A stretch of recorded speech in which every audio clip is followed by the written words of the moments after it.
tick-tock, tick-tock. Are y'all ready to rock? It's music time!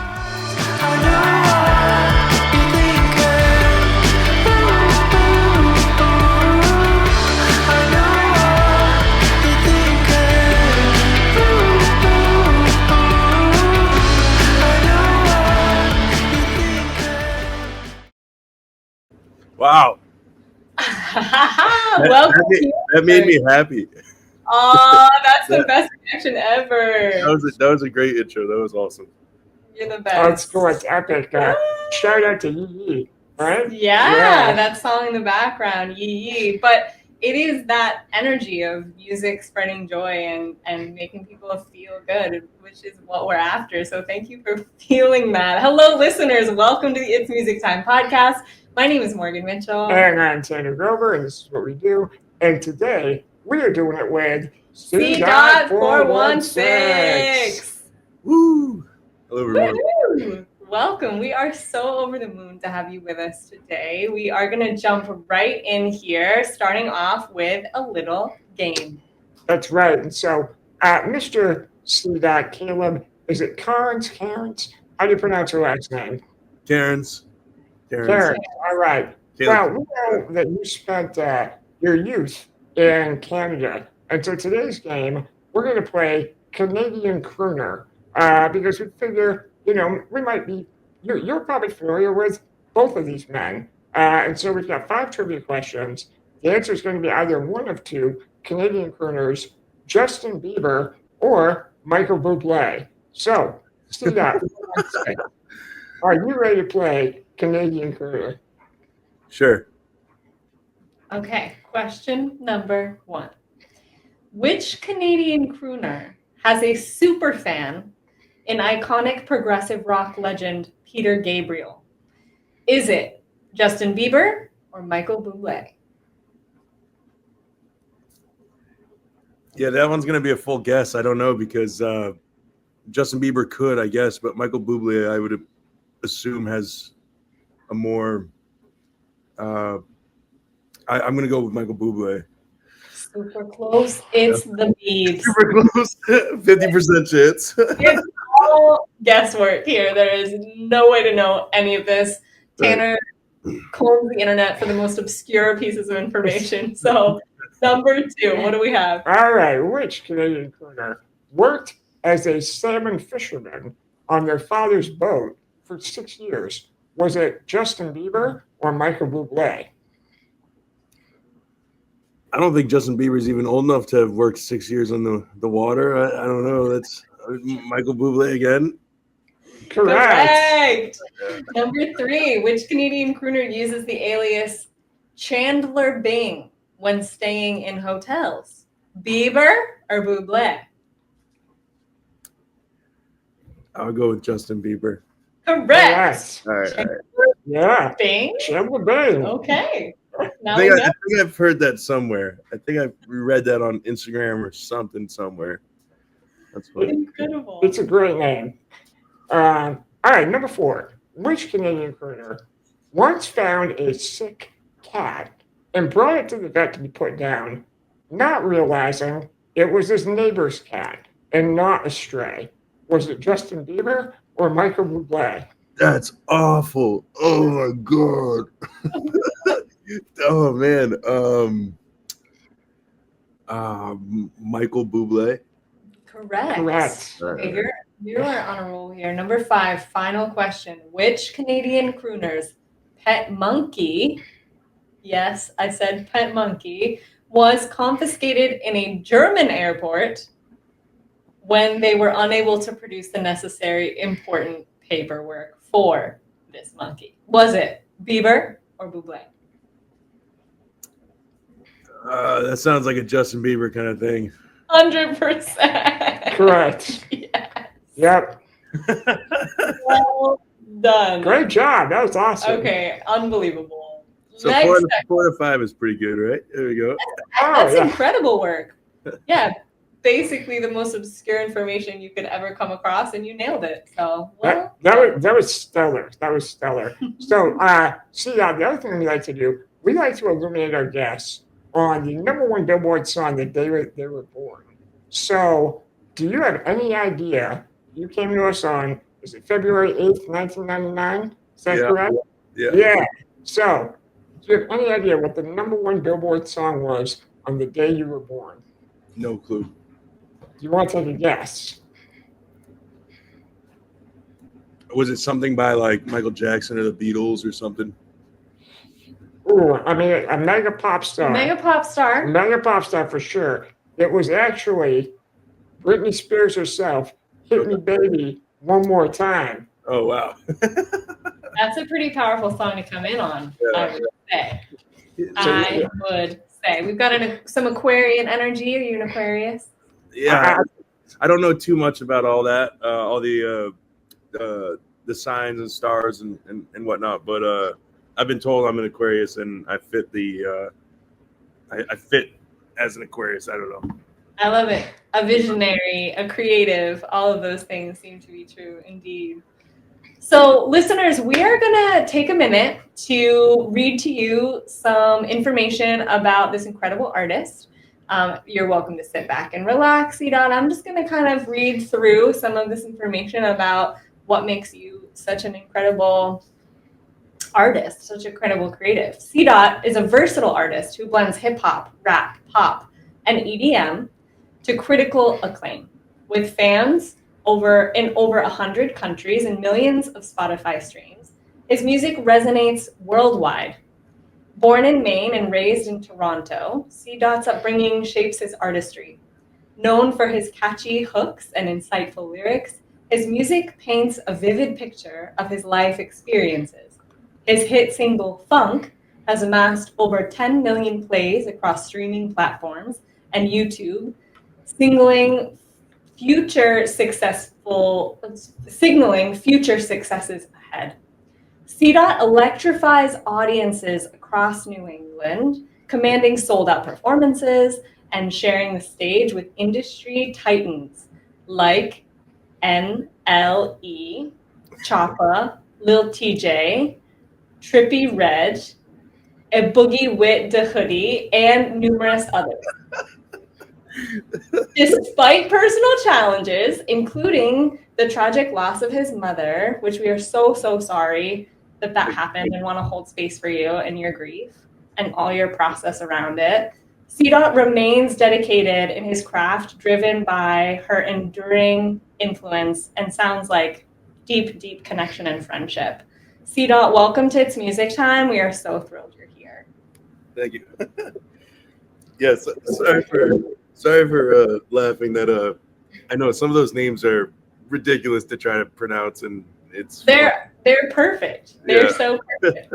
Absolutely. Yeah. No, we can't wait to dive in. We want to hear all about sort of the ins and outs of what you're up to. But I think Tanner has got a couple questions he wants to kind of dive in with. What do you think? Yeah, so see that in the Maine hip hop landscape, when it comes to like general awareness of artists and individuals, I am kind of putting you in this category, and maybe it's just me, I don't know, as Spose, where it's like the two most recognizable hip hop names in Maine. And I do want to get to, where you are now with, your current musical ventures and upcoming projects, tour dates, all that stuff. But really, I want to go back in time to young C-Dot, Caleb Cairns, your first musical influences, and kind of, how you became connected to music and how it became an outlet for you. So if you could speak towards that, that'd be great. Yeah. So as far as like musical influences, I don't know, ever since I was a little kid, my mom used to like, rub my head and sing to me before bed, or like sing with me in the car. And then that was kind of always around and inspiring. And then by the time I had my own like iPod or whatever, and I was listening to my own music, when I was like 8 or 9 or 10 or something, I started listening to like Lil Wayne and 50 Cent, kind of Eminem. And I was listening to the beats more and not like their lyrics really. I was just kind of writing my own lyrics on their beats in my head. And I don't know, I guess it formed one day into me finding instrumentals online and writing to those in that sense. It really started with hip hop for me. Like my main influence originally was like rap and hip hop, and I just liked how they told a story about their lives or whatever. But recently, I get a lot of influence from more like folk or country music. I think that's definitely where I'm heading. Um, yeah, that's it goes all around. It's all around the board right now. But yeah, Beautiful. Yeah. Well, it's interesting. I mean, so your most streamed track is funk, right? And I'm sure once that moment hit, probably the professional music might have changed a little bit for you, or it became like a real career that you could, delve into. yeah, So you maybe talk a little bit about, that bolt of success. yeah. Actually, it was right around the time that my mom was passing away. Uh, Basically, my mom informed me that she had a certain amount of time left to live, so I quit my job and just stayed home 24/7 with her.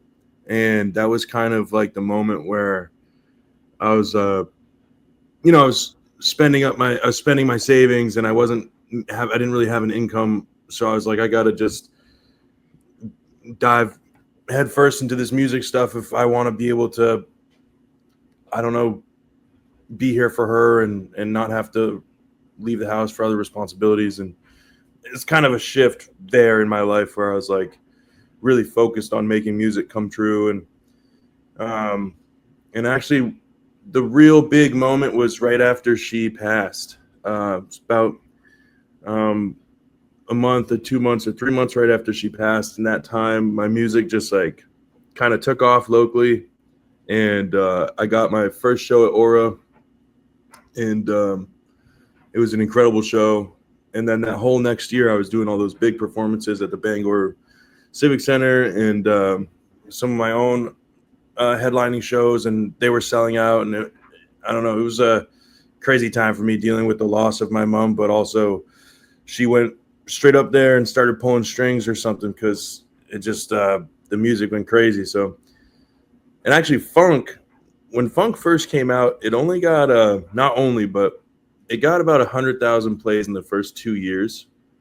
And then when my mom was passing, it just took off. And like in the last like 4 years, it's gotten 8 million. It's been out for like 7 years, and I don't know. It's yeah. I can't explain it any more than that. 50% my hard work, I guess, and 50% just someone's doing something somewhere.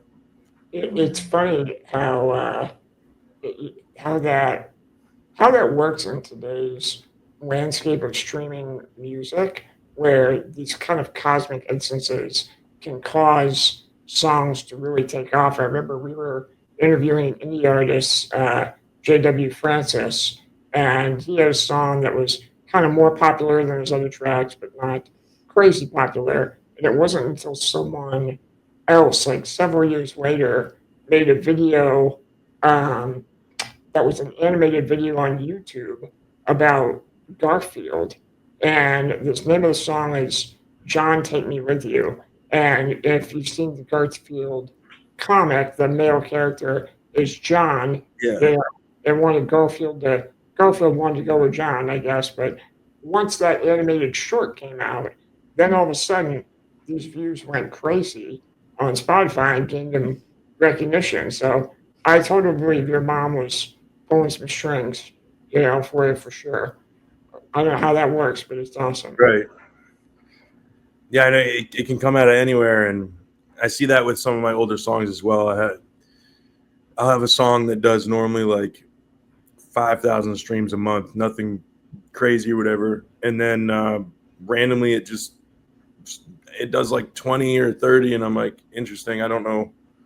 I didn't do anything. I haven't talked about that song in years. I haven't. Maybe someone just found it on a playlist or something, and yeah, it's interesting how it unfolds like that happens. Yeah. Yeah. I'm Tanner and I were taking some time to read through an interview that you had shared on a creative blog a little ways back, and you were mentioning how much care and attention you take to kind of nurture community online and really connect with people that follow your music, and speaking to music as a source of processing emotions and finding sort of mental health and resiliency. I wonder if there's anything you want to talk about in that domain, because it sounds like you're obviously an incredible creator, an artist, a music maker, but there's a lot of depth to what you're up to in terms of really connecting with people, and what seems like kind of using music as a tool of connection and sort of offering care to a community is how I receive it. Yeah. So you're saying like my personal connection with fans and stuff like that, and yeah, the way that it seems like you kind of go above and beyond to connect with people through music. Yeah, you know, it's not that I even like try to. I just have that, like, it's in me, and it just like how I was raised. I don't know. I care about people, and like, it's a small state, and when you're an artist with a certain size, and you just see the same fans over and over, or the same fans are messaging you over and over, you kind of get to you recognize them, or you remember their name on Instagram, and it gets tough. It's really tough getting to know people, and then sometimes things happen. It's a curse and a blessing. Hearing stories from people who were helped or saved by my music, I guess, and then not hearing from people ever again, on the other end of that. So yeah, and I deal with my own battles as well, so I just put that into my music, and then when someone hears that, they know that they can relate and they can connect too, and yeah, I'll still be doing it. I'm still here, and I love hearing from fans and whatnot, but it gets really difficult sometimes,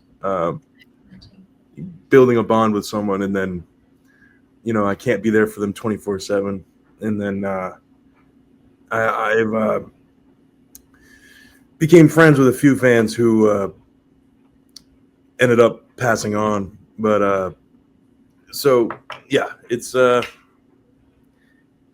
tough, but I guess it's worth it if you can help even a few people. So yeah.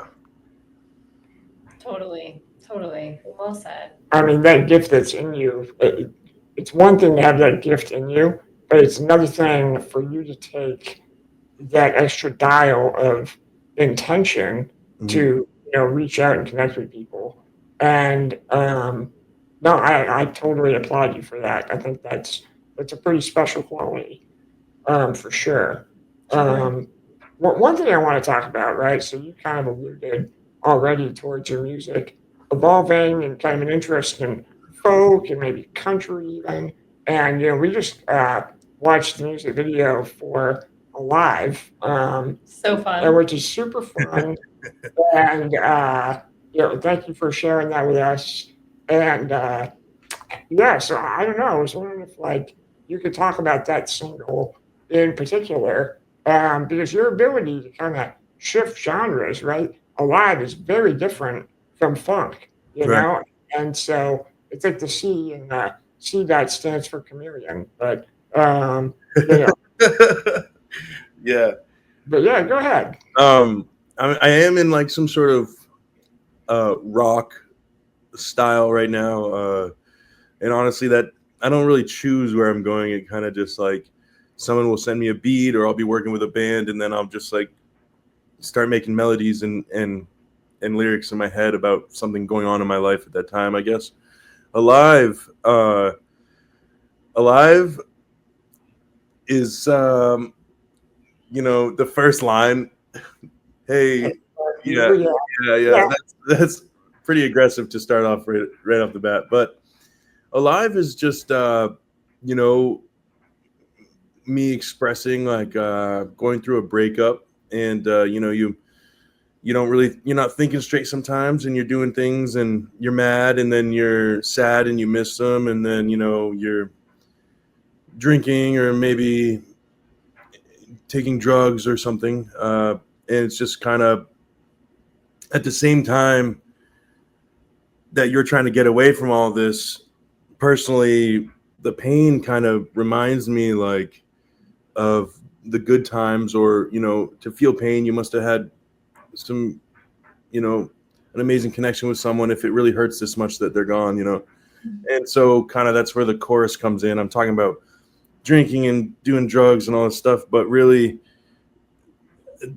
the pain is the feeling you should embrace and accept and let come through how it comes through, and cry if you need to cry, and scream if you need to, and stuff. You shouldn't really run away from it. But yeah, so alive is a lot different from funk. Yeah. I don't even know how that came about. I hadn't written a song in about 3 months, and then this producer working with his band or whatever sent me that song, and I had that song done in like 30 minutes. Wow. I don't know, it just it sparked something in me, and so yeah. So powerful. And I love what you say too about like allowing the feelings to be your guide, whether those are joyful feelings or whether it's agony and pain and grief and anger. That is such a testament to your agility as an artist, to be able to take the ingredients of your life and say, okay, like we're going here. I'm going to process this big thing and I'm going to speak to it. And you, like the fact that you wrote this song so quickly, it was so ripe and ready in your psyche. It just kind of like poured right out. Really powerful. Yeah.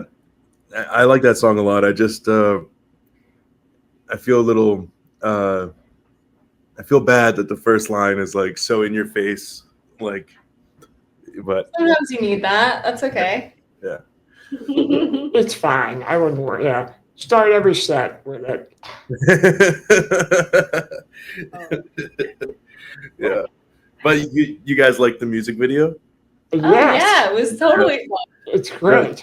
Those guys are amazing. I work with them down in New Jersey, and we went down there and shot 2 music videos. One for my song "Lost" that has just came out as well, and then one for Alive.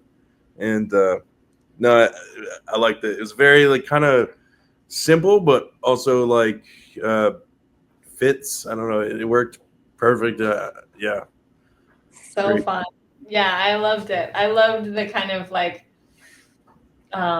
you standing over the, well, I don't want to say too much because maybe it hasn't been released yet.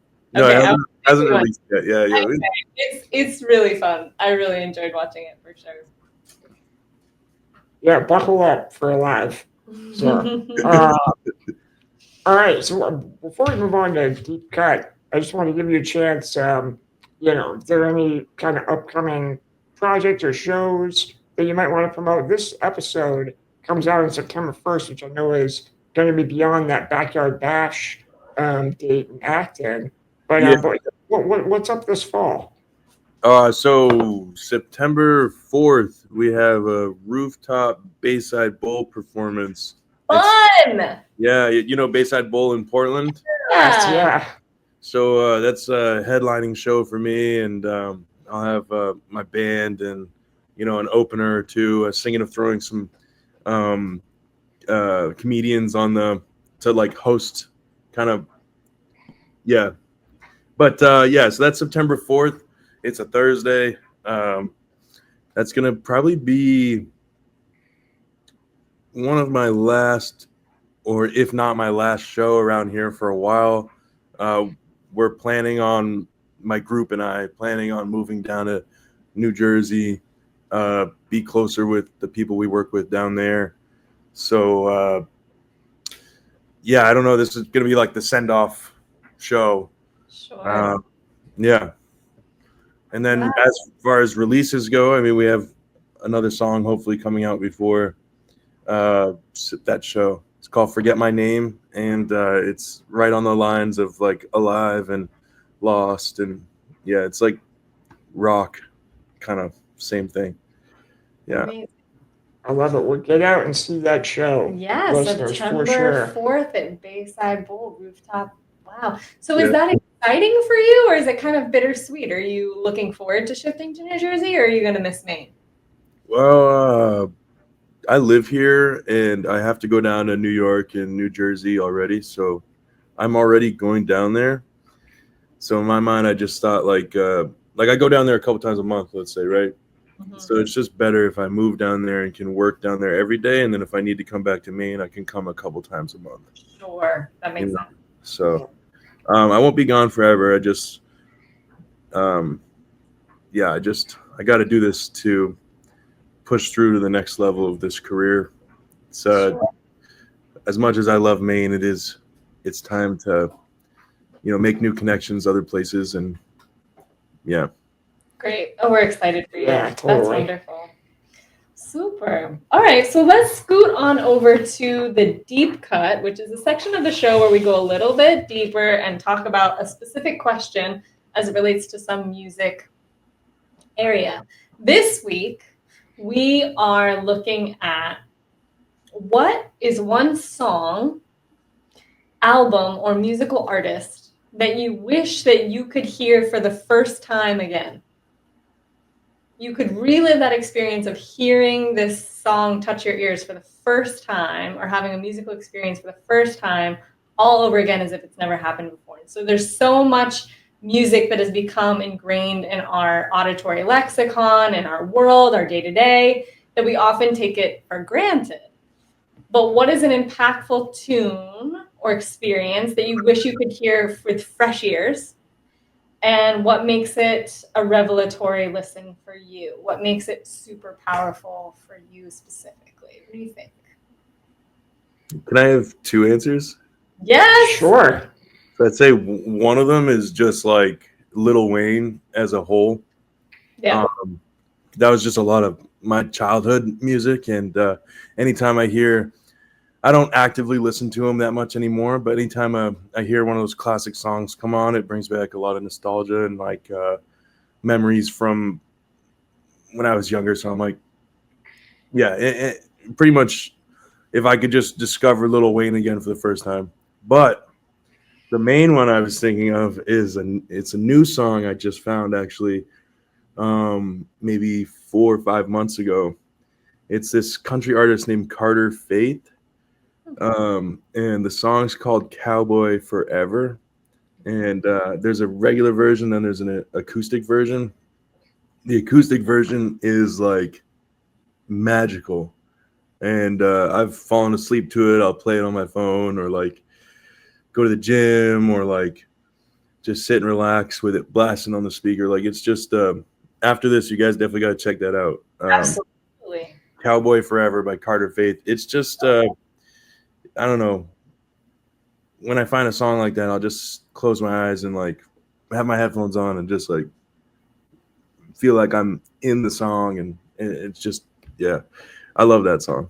It's probably my favorite song right now. Yeah, it gets played a lot. I love it. That's great. Yeah. Cowboy Forever. All right, I'm in. Tanner, what about you? So, newsflash, I'm old. And I was around for the early 90s, and like the grunge scene coming into fruition and being like whatever. Like I remember Kurt Cobain when he was an active artist, right? And so the first piece of music I ever bought was actually Guns N' Roses, Use Your Illusion 2 was my first cassette tape.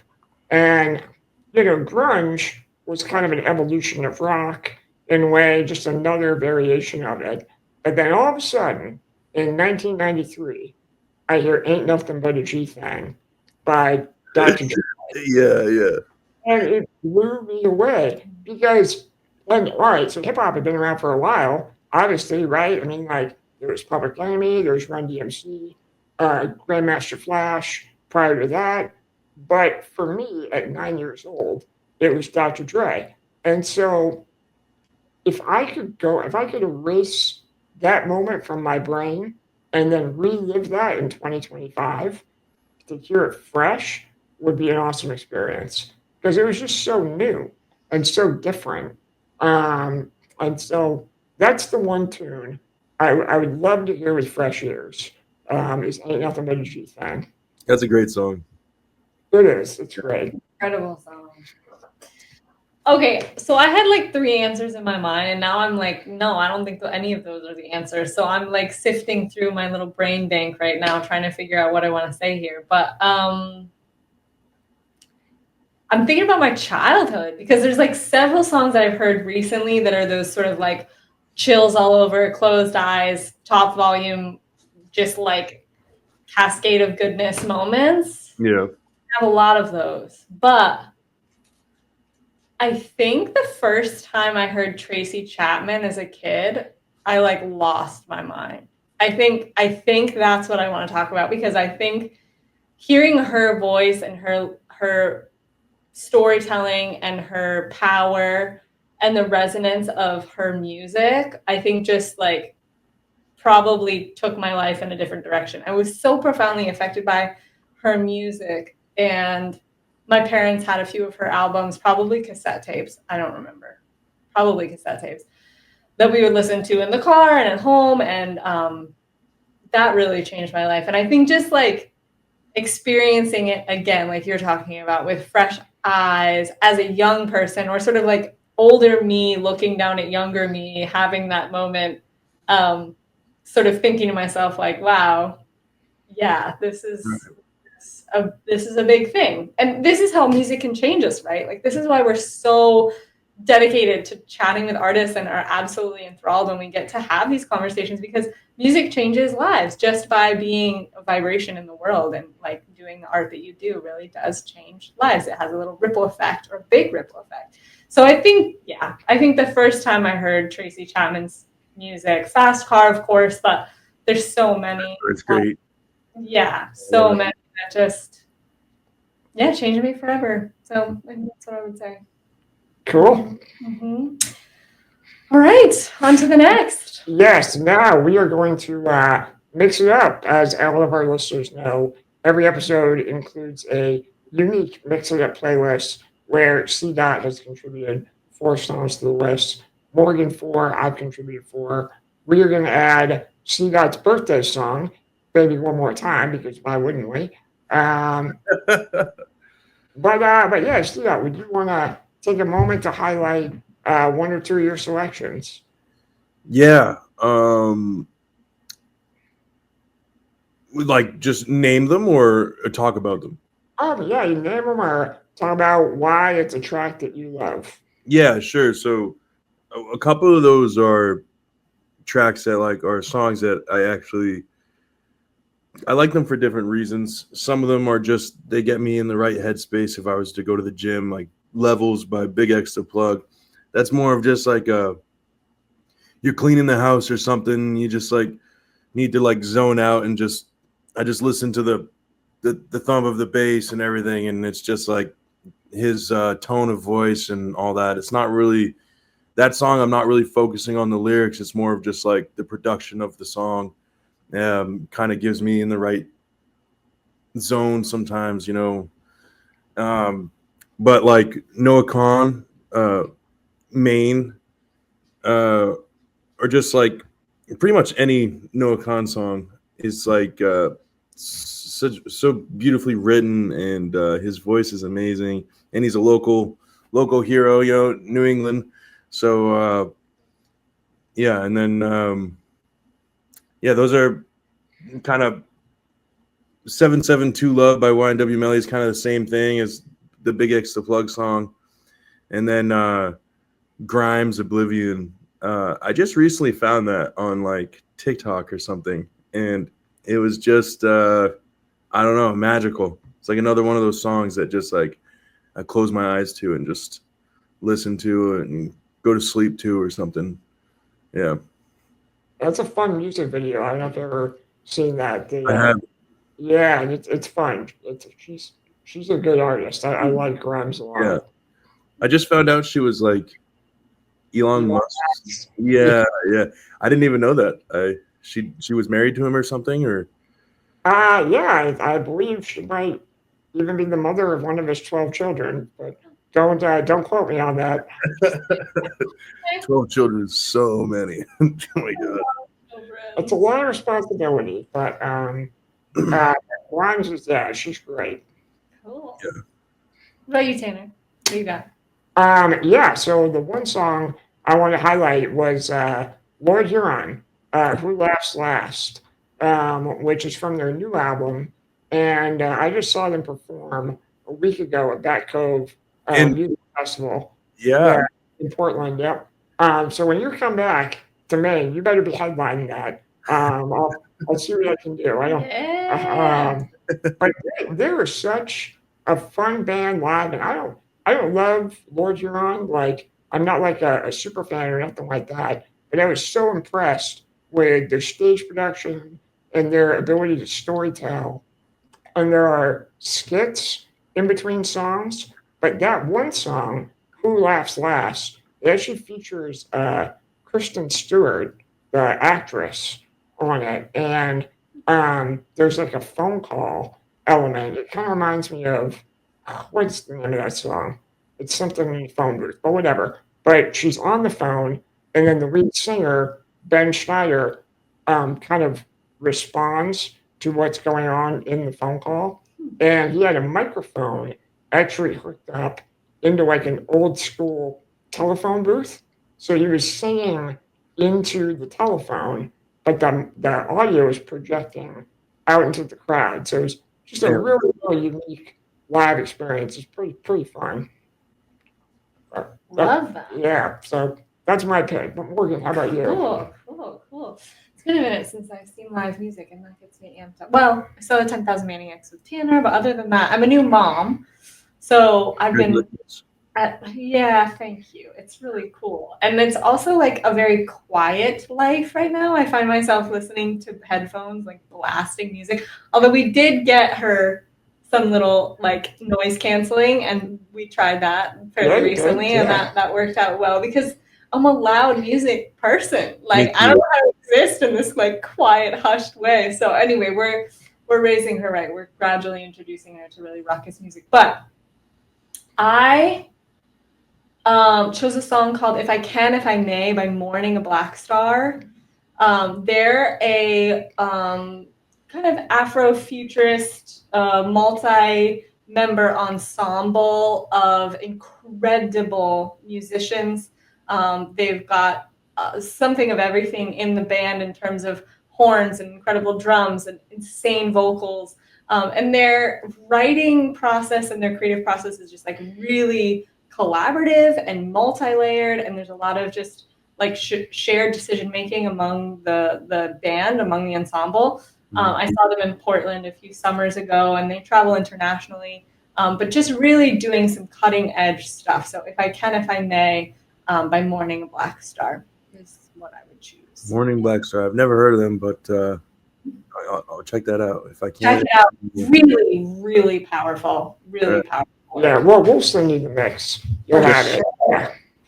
For sure. So we want to make sure before we sign off that people know where they can find you. So we'll make sure that people know your Instagram is c._416. So that's COT_416. Facebook, c.416. Spotify and Apple Music, just search c-.416. And YouTube is GBS Productions. Is that true? Yeah. Awesome. As for us, folks know, but we're It's Music Time podcast on Spotify, YouTube, Instagram, and Facebook. Yeah, don't touch that dial. We have an encore performance, the music video for our live coming up as we sign off. C.416. Thank you so much for that contribution. Yeah, no problem. What do you use a clip of it, or are you gonna play the whole thing, or what? Play the whole thing. Oh boy! All right, can I watch it too on here? Wow, there's a little editing magic that goes into it. Okay. Yeah, Yeah. It'll show up after the fact, and folks will get a real treat for that. Thank you from the bottom of our hearts, CDOT, for taking time to chat with us out of your busy day and this sort of season of transition for you. We're really, really grateful to have this time to kind of go deep on a few topics and learn from you about the incredible journey you're on and the work that you're doing. And I always like to take a moment to thank artists for putting in the time and effort to make music, to make your art and to put it out in the world. It's not always easy. Sometimes it's an uphill battle. You have to really, keep your head on right and do the hard work and keep showing up even when things are, challenging. And of course, just offering you our condolences and a lot of love for the loss of your mom as well. Thank you. Yeah.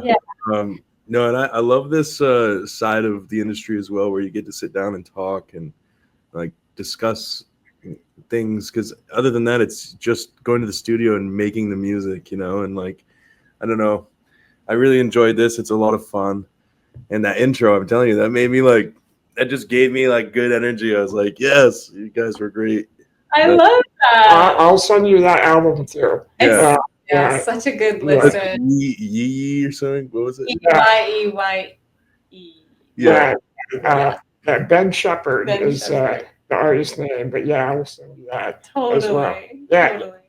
Thank you so much. I know it's a hot day. I think that 416 stands for, 416 degrees Fahrenheit. I don't know. That's funny.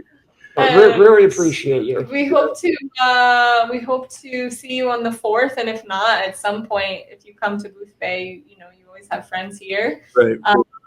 Yeah. So in terms of us, it's Music Time Podcast Universe listeners. Thank you for tuning in. We'd love to hear your feedback always on this episode or any. Consider leaving us a review, a comment, share with a friend. It always helps spread the word about music and spread that good energy. We appreciate your support. Until next time, stay cooler than cool. CDOT, you're the best.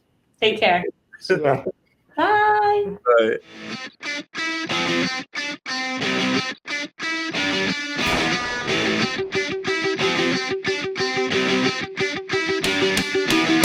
Hey, fuck you, I mean it.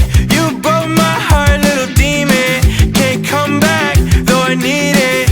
No nice words could change reason.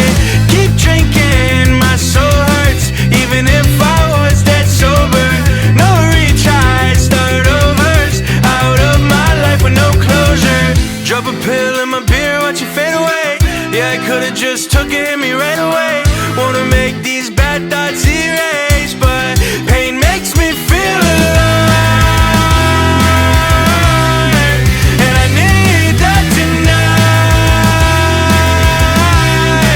Cause I'm on the fence with dying. Drugs keep a clear mind, I don't know the science. Love getting high, numbing out, can't deny it. Me and this pain are tied in. Can't let go, I'm not fighting. Tell a story about a pretty heartbreaker. She's danger, I'm a money maker. My future couldn't change her. So deep that fucking pain hurt. Hey, fuck you, yeah, I'm back again. Always chasing my baby, it'll never end. Wasting Benjamins on a regular. Hey, look what you're missing, keep telling her. Whoa, I keep telling her. Yeah, it'll never end. Whoa, I keep telling her. Pain makes me feel alive. And I need that tonight. Cause I'm on the fence with dying. Drugs keep a clear mind, I don't know the science. Love getting high, numbing out, can't deny it. Me and this pain are tied in. Can't let go, I'm not fighting. Oh, I keep telling her. Yeah, it'll never end. Oh, I keep telling her. Yeah, it'll never end.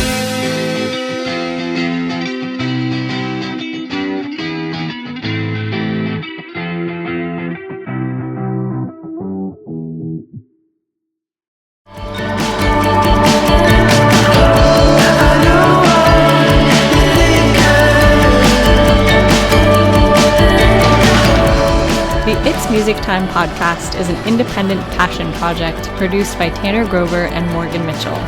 The theme song for this podcast is by Ben Shepherd, the artist known as Yay Yay. Find him on Instagram at YayYayMusic. Thanks for tuning in to the It's Music Time podcast. See you next